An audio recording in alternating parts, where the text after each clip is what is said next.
Riverside Farm Institute in Kafue, Zambia was the venue for the General Conference President Elder Ted Wilson's next port of call as he continues with his tour in Southern Africa Indonesian Division.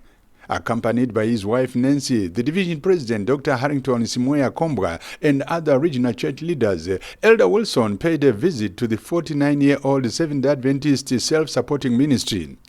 Riverside Farm Institute sits on 1,100 hectares of land and exists for the purposes of equipping men and women to make an impact for good in their community as they emulate Jesus Christ, his minister of love and compassion. The leaders of the institution narrated the history of Riverside Farm Institute, and what a coincidence, because Dr. Harrington Akombo himself was once assisted in this institution, and he encouraged the people to visit it for healing. My BP was found to be high. Somebody whispered to me, go to Riverside.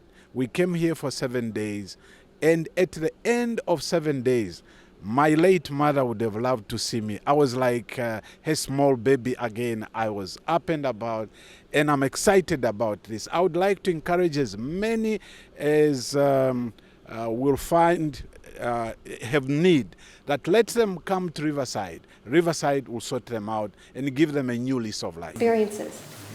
And I have to say, we have 3 daughters, and one of my deep regrets is that none of them had that experience to come here. And I'm going to tell them today on my computer that I believe the Lord is coming very soon, but if he delays a few years, I want our grandchildren to come here because our daughters grew up in Africa. It's very dear to their hearts. This health institution has seen it all, as many people have received medical, spiritual, and educational health. And the big question is, how do they achieve this mission? Well, today, Elder Ted Wilson and his entourage had an opportunity of seeing firsthand the many things taking place in this beautiful place, situated in a tranquil area, far from the madding crowd. Here, we have health and outreach-related activities taking place at Riverside Farm Institute. The activities include a beautiful and well-equipped wellness center, a vast banana plantation bordering the mountain and with impressive harvests, extensive hectares of soybeans plantation that alternate with wheat after every harvest, maize plantation that stretches as far away as the eye can see, and a natural and no-chemical soap-making factory, a mobile and a dental clinic. The taste of the pudding is in the eating, and Elder Wilson was given an opportunity to just lie down and experience what the patients go through in the comfort of God's nature. A primary school and a secondary school, he further expressed a great appreciation for the 350 Riverside Farm Institute pupils who are currently sponsored by the Child International Impact.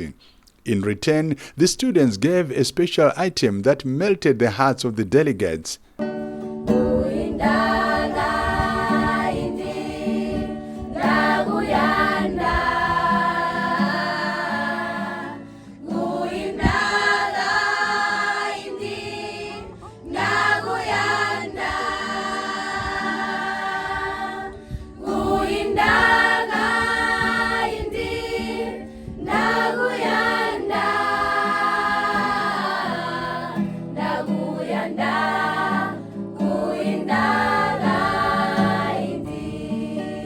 I'm so impressed with the beauty of having such a wonderful group of young people together who have one purpose, and that is to serve others and to serve the Lord.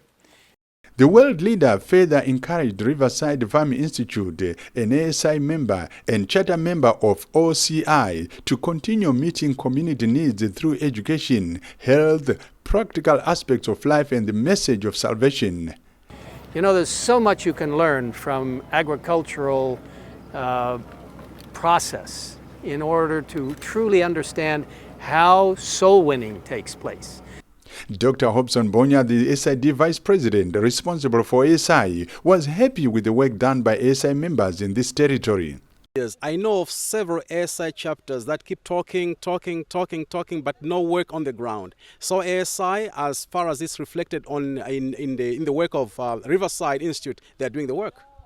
Elder Ted Wilson praised the Riverside Farm Institute for initiating 67th-day Adventist congregations through their missionary activities. He concluded his tour by praying with the locals and his delegates at the Riverside Farm. As for the locals, they were not just happy to see their leader, but to worship with him under one roof, some of whom said they've only seen him in magazines and television. It was so nice, you see, to have the entire General Conference to these premises, and they did emphasize much that our mission will be based on our health, mentally, and this should work together. To worship with the GC president was very amazing. It was almost like unbelievable.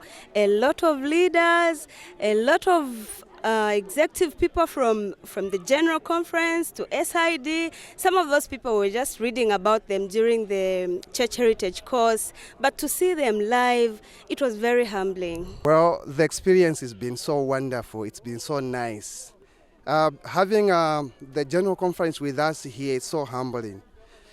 He has talked much about health, even on the part of education. I'm a teacher by profession, and I'm by the secondary school. So I've learned a lot that we really need to put much in our growing children that are Christians. We need to help our children. The learners are supposed to know Christ, and they have to know that Christ will come again to take us home. It was a unique opportunity for us here at Riverside, especially for me, having been here for 35 years, and to have the General Conference president. I always see him on media, in books, in papers, but now to see him face to face, it was really an encouragement for us here, and we are very thankful and honored to have the privilege of having him here.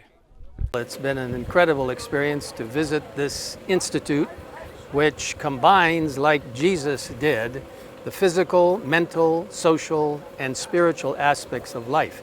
And Riverside Institute exemplifies that kind of service mentality that Jesus demonstrated in his own ministry. The work taking place at Riverside is a true reflection of what Christ would have done if he was still here on earth. Jesus' ministry was that of love and compassion, and what a better way to emulate his ministry than for us to be his hands and feet. For the Adventist News Network, this is Noel Spanda reporting from Zambia.